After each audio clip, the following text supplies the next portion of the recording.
I'd like to tell you about the strangest secret in the world. Some years ago, the late Nobel Prize-winning Dr. Albert Schweitzer was being interviewed in London, and a reporter asked him, "Doctor, what's wrong with men today?" And the great doctor was silent a moment, and then he said, "Men simply don't think." It's about this that I want to talk with you. We live today in a golden age. This is an era that man has looked forward to, dreamed of, and worked toward for thousands of years. But since it's here, we pretty well take it for granted. We in America are particularly fortunate to live in the richest land that ever existed on the face of the earth, a land of abundant opportunity for everyone. But do you know what happens? Well, let's take 100 men who start even at the age of 25. Do you have any idea what will happen to those men by the time they're 65? These 100 men who all start even at the age of 25 believe they're going to be successful. If you asked any one of these men if he wanted to be a success, he'd tell you he did. And you'd notice that he was eager toward life, that there was a certain sparkle to his eye, an erectness to his carriage, and life seemed like a pretty interesting adventure to him. But by the time they're 65, 1 will be rich. 4 will be financially independent. 5 will still be working. 54 will be broke. Now think a moment. Out of the 100, only 5 make the grade. Now why do so many fail? What has happened to the sparkle that was there when they were 25? What's become of the dreams, the hopes, the plans? And why is there such a large disparity between what these men intended to do and what they actually accomplished? When we say about 5% achieve success, we have to define success. And here's the best definition I've ever been able to find. Success is the progressive realization of a worthy ideal. If a man is working toward a predetermined goal and knows where he's going, that man is a success.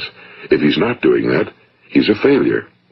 Success is the progressive realization of a worthy ideal. Rollo May, the distinguished psychiatrist, wrote a wonderful book called Man's Search for Himself. And in this book he says, the opposite of courage in our society is not cowardice. It is conformity. And there you have the trouble today. It's conformity, people acting like everyone else without knowing why, without knowing where they're going. Now think of it. In America right now, there are over 18 million people, 65 years of age and older. And most of them are broke. They're dependent on someone else for life's necessities. Now, we learn to read by the time we're 7. We learn to make a living by the time we're 25. Usually by that time, we're not only making a living, we're supporting a family. And yet, by the time we're 65, we haven't learned how to become financially independent in the richest land that has ever been known. Why? We conform. And the trouble is that we're acting like the wrong percentage group, the 95 who don't succeed. Now, why do these people conform?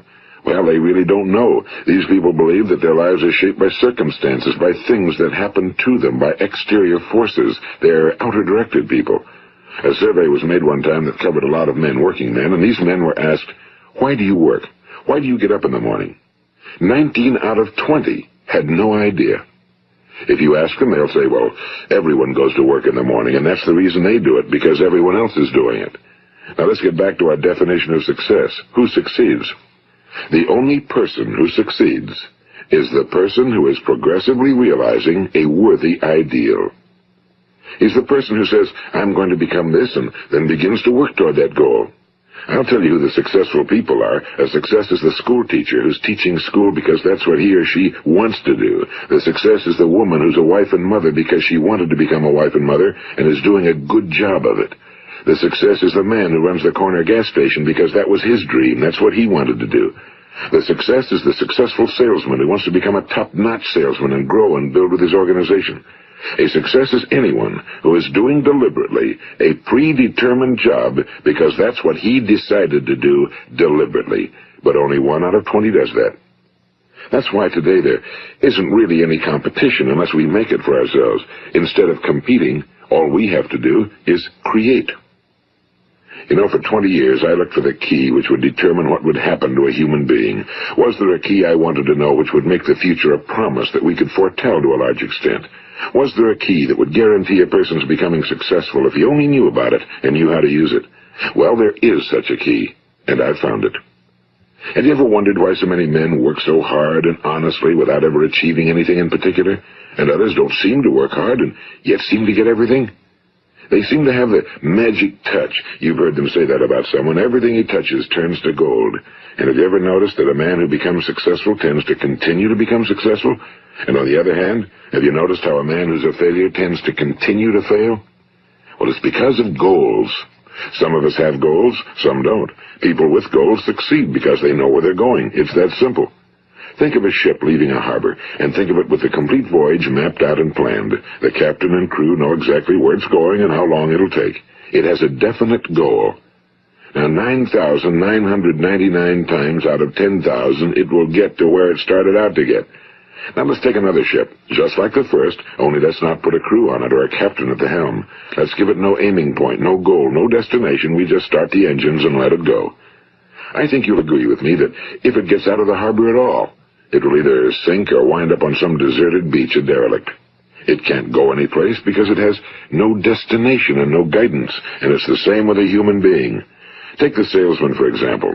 There's no other person in the world today with the future of a good salesman. Selling is the world's highest paid profession, if we're good at it and if we know where we're going. Every company needs top-notch salesmen, and they reward those men. The sky's the limit for them. But how many can you find? Someone once said the human race is fixed, not to prevent the strong from winning, but to prevent the weak from losing. The American economy today can be likened to a convoy in time of war. The entire economy is slowed down to protect its weakest link, just as the convoy had to go at the speed that would permit its slowest vessel to remain in formation. That's why it's so easy to make a living today. It takes no particular brains or talent to make a living and support a family today. So we have a plateau of so-called security, if that's what a person's looking for. But we do have to decide how high above this plateau we want to aim. Now let's get back to the strangest secret in the world, the story that I wanted to tell you today. Why do men with goals succeed in life and men without them fail? Well, let me tell you something which, if you really understand it, will alter your life immediately. If you understand completely what I'm going to tell you from this moment on, your life will never be the same again. You will suddenly find that good luck just seems to be attracted to you. The things you want just seem to fall in line, and from now on you won't have the problems, the worries, the gnawing lump of anxiety that perhaps you've experienced before. Doubt, fear, well, they'll be things of the past. Here's the key to success and the key to failure. We become what we think about. Now let me say that again. We become what we think about. Throughout all history, the great wise men and teachers, philosophers and prophets have disagreed with one another on many different things. It's only on this one point that they are in complete and unanimous agreement. Listen to what Marcus Aurelius, the great Roman emperor, said. A man's life is what his thoughts make of it. Disraeli said this. Everything comes if a man will only wait.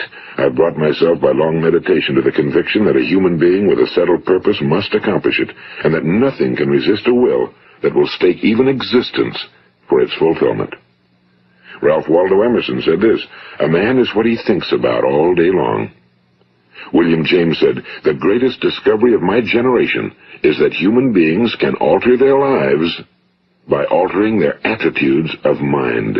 And he also said, we need only in cold blood act as if the thing in question were real, and it will become infallibly real by growing into such a connection with our life that it will become real. It will become so knit with habit and emotion that our interest in it will be those which characterize belief. And he also said, if you only care enough for a result, you will almost certainly attain it. If you wish to be rich, you will be rich. If you wish to be learned, you will be learned. If you wish to be good, you will be good. Only you must then really wish these things and wish them exclusively, and not wish at the same time 100 other incompatible things just as strongly.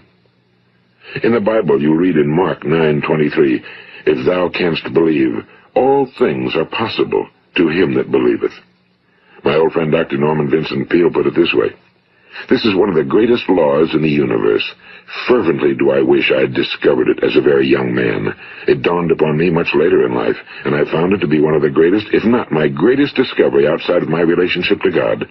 The great law, briefly and simply stated, is that if you think in negative terms, you will get negative results. If you think in positive terms, you will achieve positive results. That is the simple fact, he went on to say, which is at the basis of an astonishing law of prosperity and success. In 3 words, believe and succeed. William Shakespeare put it this way: our doubts are traitors and make us lose the good we oft might win by fearing to attempt. George Bernard Shaw said, people are always blaming their circumstances for what they are. I don't believe in circumstances. The people who get on in this world are the people who get up and look for the circumstances they want, and if they can't find them, make them. Well, it's pretty apparent, isn't it? And every person who discovered this for a while believed that he was the first one to work it out. We become what we think about. Now, it stands to reason that a person who's thinking about a concrete and worthwhile goal is going to reach it, because that's what he's thinking about, and we become what we think about. Conversely, the man who has no goal, who doesn't know where he's going, and whose thoughts must therefore be thoughts of confusion and anxiety and fear and worry, becomes what he thinks about. His life becomes one of frustration and fear and anxiety and worry. And if he thinks about nothing, he becomes nothing.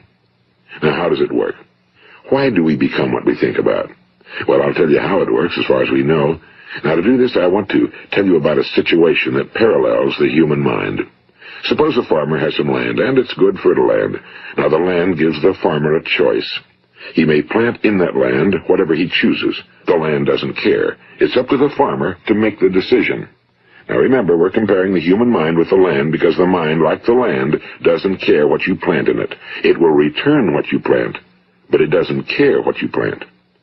Now let's say that the farmer has 2 seeds in his hand. One is a seed of corn, the other is nightshade, a deadly poison. He digs 2 little holes in the earth and he plants both seeds, one corn, the other nightshade. He covers up the holes, waters, and takes care of the land, and what will happen? Invariably the land will return what's planted. As it's written in the Bible, as ye sow, so shall ye reap. Now remember, the land doesn't care. It'll return poison in just as wonderful abundance as it will corn. So up come the 2 plants, one corn, one poison. Now, the human mind is far more fertile, far more incredible and mysterious than the land, but it works the same way. It doesn't care what we plant. Success, failure. A concrete, worthwhile goal, or confusion. Misunderstanding, fear, anxiety, and so on. But what we plant, it must return to us. You see, the human mind is the last great unexplored continent on Earth. It contains riches beyond our wildest dreams. It will return anything we want to plant. Now, you might say, well, if that's true, why don't people use their minds more? Well, I think they figured out an answer to that one, too. Our mind comes as standard equipment at birth. It's free, and things that are given to us for nothing we place little value on. Things that we pay money for, we value. The paradox is that exactly the reverse is true. Everything that's really worthwhile in life came to us free. Our minds, our souls, our bodies, our hopes, our dreams, our ambitions, our intelligence, our love of family and children and friends and country, all these priceless possessions are free. But the things that cost us money are actually very cheap and can be replaced at any time. A good man can be completely wiped out and make another fortune. He can do that several times. Even if our home burns down, we can rebuild it. But the things we got for nothing, we can never replace. The human mind isn't used because we take it for granted. Familiarity breeds contempt. It can do any kind of job we assign to it, but generally speaking, we use it for little jobs instead of big, important ones. Universities have proved that most of us are operating on about 10% or less of our abilities. So decide now, what is it you want? Plant your goal in your mind. It's the most important decision you'll ever make in your entire life. What is it you want? Do you want to be an outstanding salesman? A better worker at your particular job? Do you want to go places in your company? In your community? Do you want to get rich? All you've got to do is plant that seed in your mind, care for it, work steadily toward your goal, and it will become a reality. It not only will, there's no way that it cannot. You see, that's a law, like the laws of Sir Isaac Newton, the laws of gravity. If you get on top of a building and jump off, you'll always go down. You'll never go up, and it's the same with all the other laws of nature. They always work. They're inflexible. Think about your goal in a relaxed, positive way. Picture yourself in your mind's eye as having already achieved this goal. See yourself doing the things you will be doing when you've reached your goal. Ours has been called the phenobarbital age, the age of ulcers and nervous breakdowns and tranquilizers. At a time when medical research has raised us to a new plateau of good health and longevity, far too many of us worry ourselves into an early grave trying to cope with things in our own little personal ways without learning a few great laws that will take care of everything for us. These things we bring on ourselves through our habitual way of thinking. Every one of us is the sum total of his own thoughts. He is where he is because that's exactly where he really wants to be, whether he'll admit that or not. Each of us must live off the fruit of his thoughts in the future, because what you think today and tomorrow, next month and next year, will mold your life and determine your future. You're guided by your mind.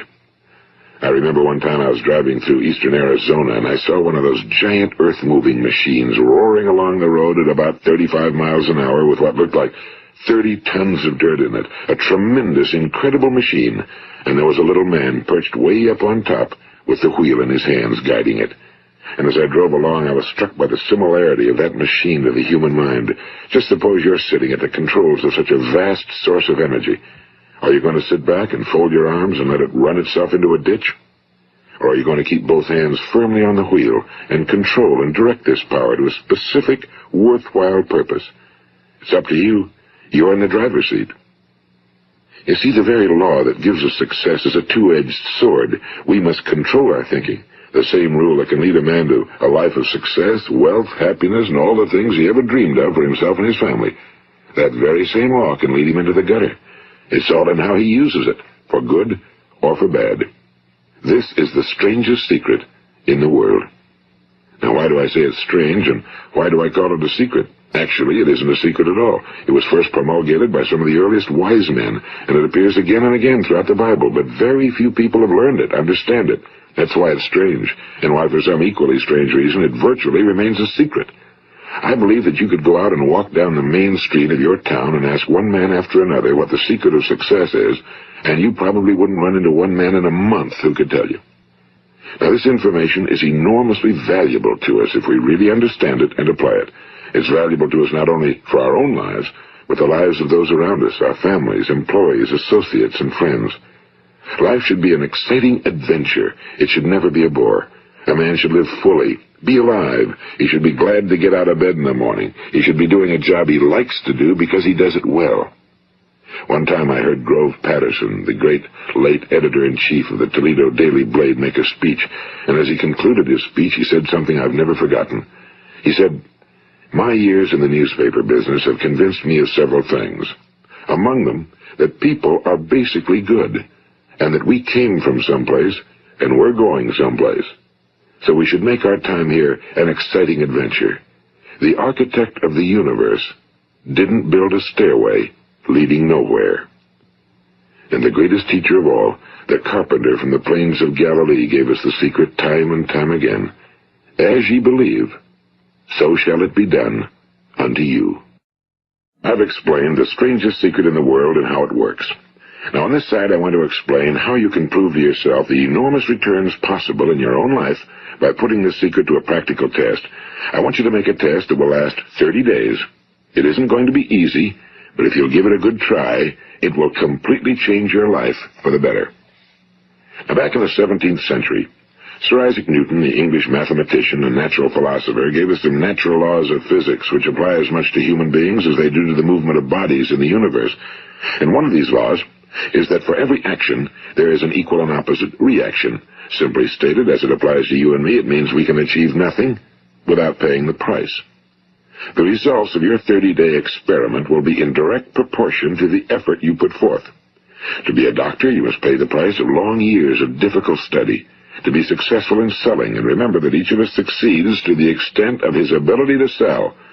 Selling our families on our ideas, selling education in schools, selling our children on the advantages of living the good and honest life, selling our associates and employees on the importance of being exceptional people. To, of course, the profession of selling itself. But to be successful in selling our way to the good life, we must be willing to pay the price. Now, what is that price? Well, it's many things. First, it's understanding emotionally, as well as intellectually, that we literally become what we think about, that we must control our thoughts if we're to control our lives. It's understanding fully that as ye sow, so shall ye reap. Second, it's cutting away all fetters from the mind and permitting it to soar as it was divinely designed to do. It's the realization that your limitations are self-imposed and that the opportunities for you today are enormous beyond belief. It's rising above narrow-minded pettiness and prejudice. And third, it's using all your courage to force yourself to think positively on your own problem, to set a definite and clearly defined goal for yourself, to let your marvelous mind think about your goal from all possible angles, to let your imagination speculate freely upon many different possible solutions, to refuse to believe that there are any circumstances sufficiently strong to defeat you in the accomplishment of your purpose, to act promptly and decisively when your course is clear, and to keep constantly aware of the fact that you are, at this moment, standing in the middle of your own acres of diamonds, as Russell Conwell used to point out.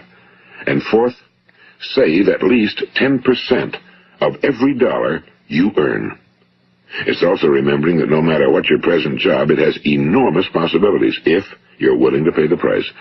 Now let's just go over the important points in the price each of us must pay to achieve the wonderful life that can be ours. It is, of course, worth any price. 1. You will become what you think about. 2.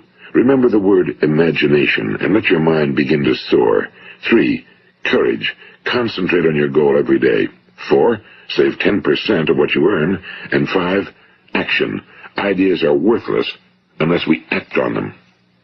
Now, I'll try to outline the 30-day test I want you to make. Keep in mind that you have nothing to lose by making this test and everything you could possibly want to gain. There are 2 things that may be said of everyone. Each of us wants something, and each of us is afraid of something. I want you to write on a card what it is you want more than anything else. It may be more money. Perhaps you'd like to double your income or make a specific amount of money. It may be a beautiful home. It may be success at your job. It may be a particular position in life. It could be a more harmonious family. Each of us wants something. Now write down on your card specifically what it is you want. Make sure it's a single goal and clearly defined. You needn't show it to anyone, but carry it with you so that you can look at it several times a day. Think about it in a cheerful, relaxed, positive way each morning when you get up, and immediately you have something to work for, something to get out of bed for, something to live for. Look at it every chance you get during the day and just before going to bed at night. And as you look at it, remember that you must become what you think about, and since you're thinking about your goal, you realize that soon it will be yours. In fact, it's yours really the moment you write it down and begin to think about it. Look at the abundance all around you as you go about your daily business. You have as much right to this abundance as any other living creature. It's yours for the asking. Now we come to the difficult part. Difficult because it means the formation of what is probably a brand new habit, and new habits are not easily formed. Once formed, however, it will follow you for the rest of your life. Stop thinking about what it is you fear. Each time a fearful or negative thought comes into your consciousness, replace it with a mental picture of your positive and worthwhile goal. And there will come times when you'll feel like giving up. It's easier for a human being to think negatively than positively. That's why only 5% are successful. You must begin now to place yourself in that group. For 30 days, you must take control of your mind. It will think about only what you permit it to think about. Each day for this 30-day test, do more than you have to do. In addition to maintaining a cheerful, positive outlook, give of yourself more than you've ever done before. Do this knowing that your returns in life must be in direct proportion to what you give. The moment you decide on a goal to work toward, you're immediately a successful person.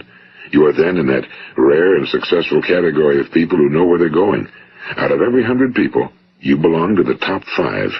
Don't concern yourself too much with how you're going to achieve your goal. Leave that completely to a power greater than yourself. All you have to do is know where you're going. The answers will come to you of their own accord and at the right time.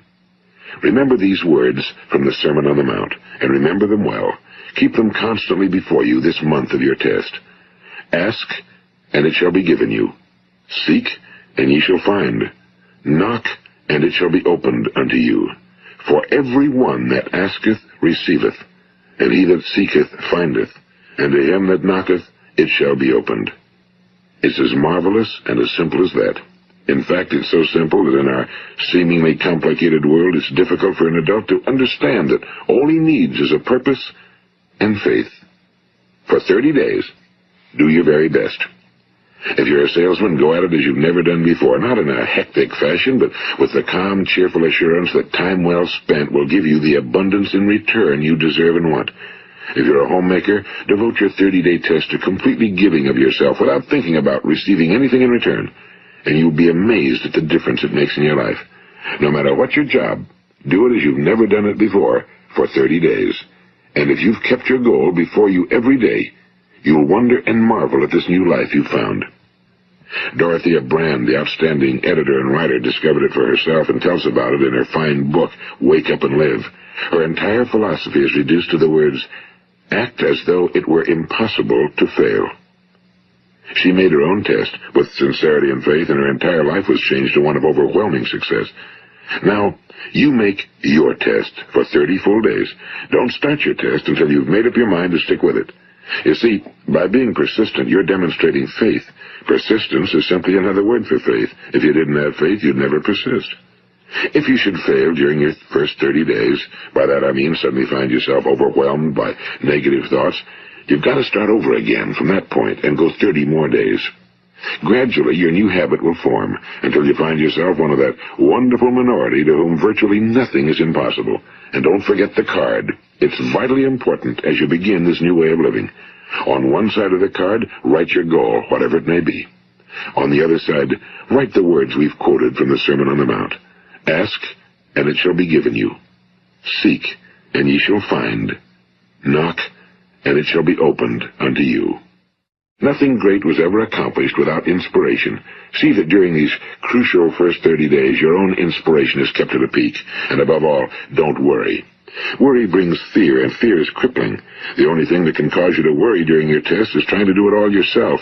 Know that all you have to do is hold your goal before you. Everything else will take care of itself. Remember also to keep calm and cheerful. Don't let petty things annoy you and get you off course.